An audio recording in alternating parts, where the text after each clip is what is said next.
there's a dark side to ultra running. Now, don't get me wrong. I love ultra running. I think ultra running is a great sport. It's a great community. But there are things that we don't really talk about that are not as positive. Those are secret that the deeper you get into the ultra running world, the more you will get familiar with these things. And as opposed to last week where I discussed secret that as an experienced ultra runner I really want to share, I'm excited for you to have a better adventure, in this case it's almost the opposite.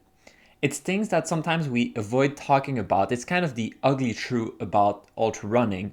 But I think that it's important if we want to change things, if you want to resolve problem, it's important to discuss about these things. It's important to be aware of these things. Denial will not solve anything. So this is what we're going to talk about today. We're going to talk about the dark side of ultra running.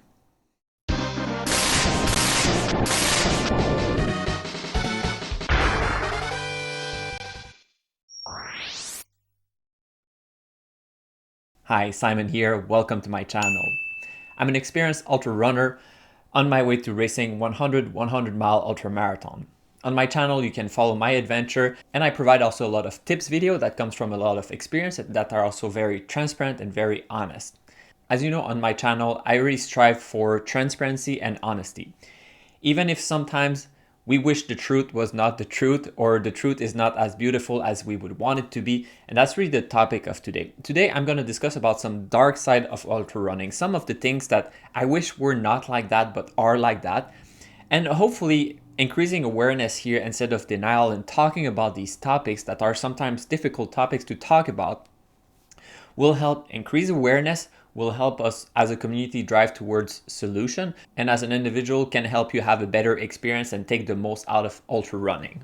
These are sometimes opinion based, you might agree, disagree. So of course, as always, share in the comments below what are your thoughts, and let's try to be respectful of each other. We can share our own experience. I'm sure some people will relate to these things very personally. If you want to share your journey, your story, please let us know in the comments below. We're there to support each other. And I think sometimes talking about these things, being open about these things could help someone else in their own journey when they're struggling themselves.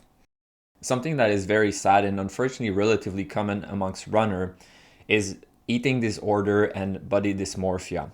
Of course, this is an issue that is more broadly happening commonly in society, especially with the rise of social media and being bombarded by image of what we're supposed to look like. But it is relatively common in endurance sports and ultra running.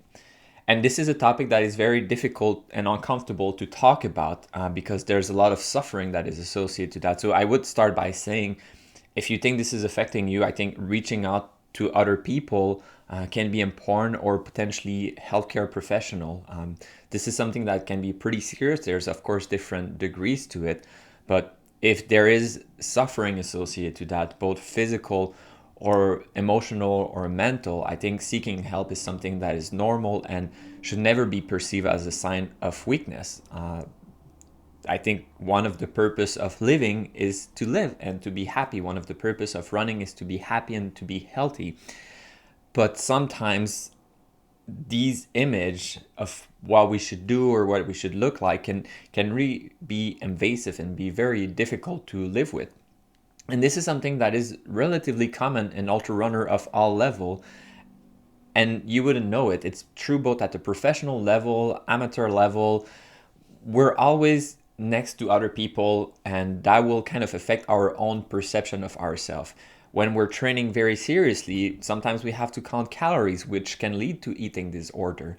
Or on the flip side, when you're ultra running, you have a bigger appetite and potentially you're not really watching what you're eating, and you might gain some weight, which is not necessarily an issue in and of itself, but it can affect the perception that you have of yourself.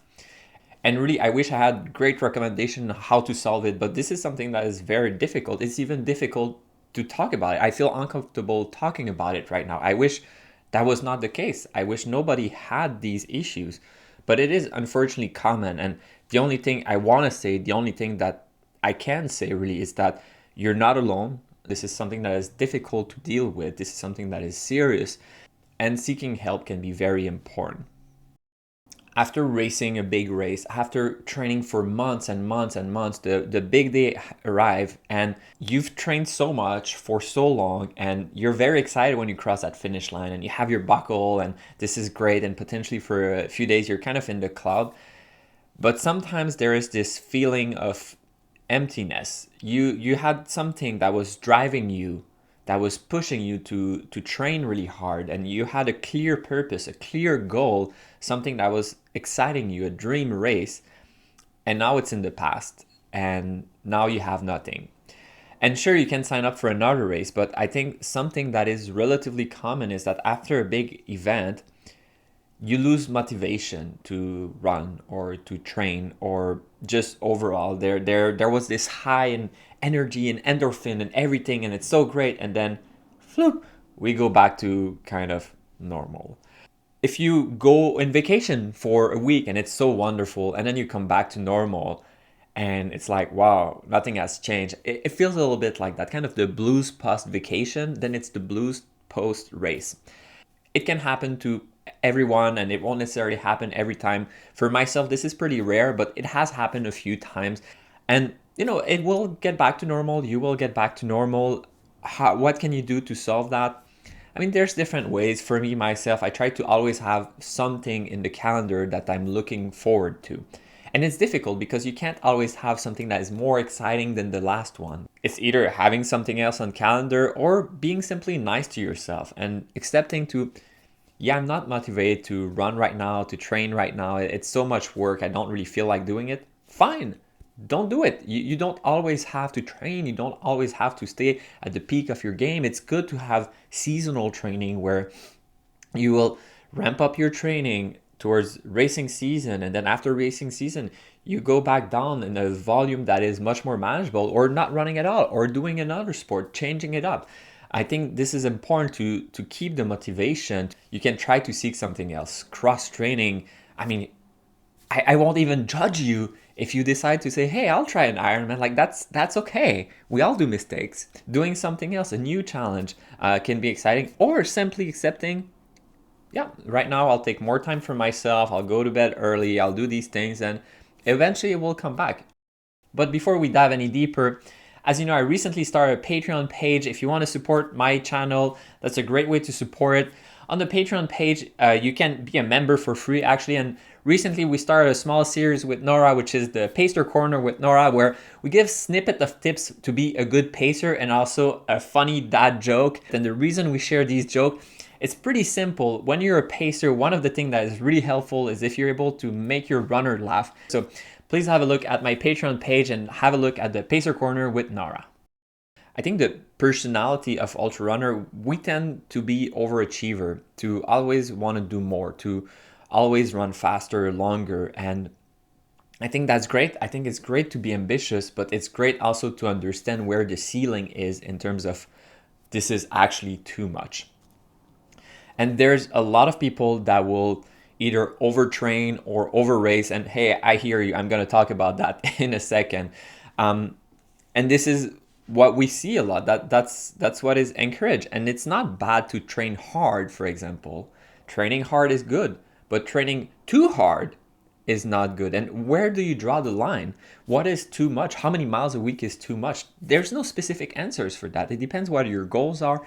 It depends where you are physically and emotionally, and it depends just how busy you are. And you can't compare to other people, but of course, similar to the body image thing, you go on Instagram, you go on YouTube, you see my YouTube page, and it's like, wow, like Simon is like racing again 100 mile. Like, how come I'm not racing 100 mile every month? What's wrong with me? Nothing is wrong with you. Nothing is wrong with you. And potentially the question would be, is Simon racing too much? And what I would recommend is, let's not compare to other people. Compare to yourself. Compare to what you're getting out of the sport. And there's 2 or 3 categories that I look at myself to decide, is this too much?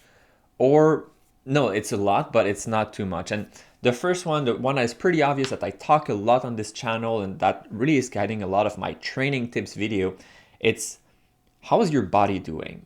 And if you train too much, if you overtrain, then instead of gaining fitness with your training, you will plateau, or potentially you will degrade slowly. You will have more injuries, you will have ailment, you will have pain here, you will have pain there. And it's normal to have some pain, but when you're overtraining, you're increasing the risk of these things. And if you really push it too hard, it's been documented in professional runner, overtraining is a thing where top level performer that have always pushed so hard, you know, like 100 mile, 150 miles every week, and then they just kind of disintegrate. They're not able to do it anymore. And we don't exactly know what it is, but nobody's saying that these people are not tough people, they're not hard worker. They are a hard worker. And the issue is that they potentially did not recognize sign of overtraining, and it's not just injury, but it's just pushing too much. And it's not a sign of weakness. It's not a sign of laziness to be able to recognize these signs in yourself. And recognizing these signs are important if you want to have a long-term sustainable running career. I mean, it's not career, but the other criteria that I think are pretty important is running is a hobby. I have a busy life. My work is really important and very demanding. I want to spend time with my wife, have a good time. I want to relax sometimes. And you need to ask yourself, wow, is the running getting in the way of these other things? Is it affecting my performance at work? Is it affecting my relationship with my wife or my family or my friends? Of course, it will always be to some extent a little bit of a trade-off, but I think it's important to never use running as an escape for responsibility. You need to find that balance where your life outside of running is healthy so that you can have a healthy running life. If you don't take care of the other aspect of your life that are important, running will not be sustainable and you'll be kind of a flash in the pan. You will be very bright for a very short amount of time and then you will fade because it's not sustainable. Another dark aspect of having so many overachiever as ultra runner is that it feels that you always have to kind of one up. And I feel a lot of people feel, okay, you did your 50K, it went well, now you got to do a 50 mile and a 100K and a 100 mile and a 200 mile, and now you got to do the triple crown. I think it's okay to say, wow, the 50K is the perfect distance for me. Like, I feel so much happier doing a 50K or a 100K or a 100 mile. For me, I think that distance is the 100 mile. I think the 100 mile for me is a beautiful distance because it will always be a challenge. There's no way I finish a 100 mile and I think, okay. No, I will be tired. I will be pushed. I will have to dig deep at some point. But at the same time, it fits within the weekend, which makes it sustainable for me, associated to the last point, makes it sustainable with my work. 100K is a beautiful distance. A lot of people appreciate the 100K. Well, it's not 100 miles. No, it's not. But it doesn't matter what other people feel about the distance. What matters is, what do you get out of that? What's the most joy that you can have? And finding the right balance of not always one up. I'm definitely guilty of that. And a lot of people are guilty of that. And it's good to be aware of it. Some of the problem that I'm mentioning today, it's the unfortunate reality. And I don't necessarily have a solution, or I can be guilty of it. And that's definitely one where myself, I'm always like, what could I do more? And fall in the trap of doing too much like I did last year when I felt like, oh, okay, like that's a little bit too much. And hopefully this year's calendar won't feel like that.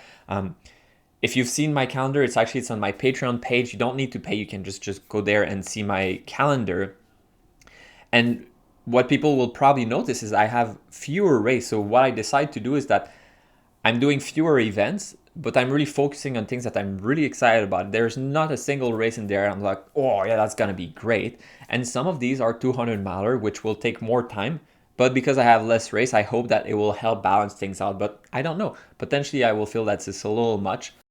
A lot of people will get into running. Sometimes it's to improve their physical health, but a lot of people also sometimes it relates to mental health, and we talk about it a lot. It definitely has some therapeutic values to go out there, go in the mountain, have adventure, run with your dog in the mountain. Like, that's so great. And I really encourage people to go outside. I really encourage people to be physically healthy and physically active. That will have a very positive impact on your mental health. But at the same time, I don't think we should go into the denial that sometimes the problems are bigger than that. And sometimes running is great. It makes you feel good. But did it resolve anything? Sometimes yes, sometimes that's enough, and sometimes no.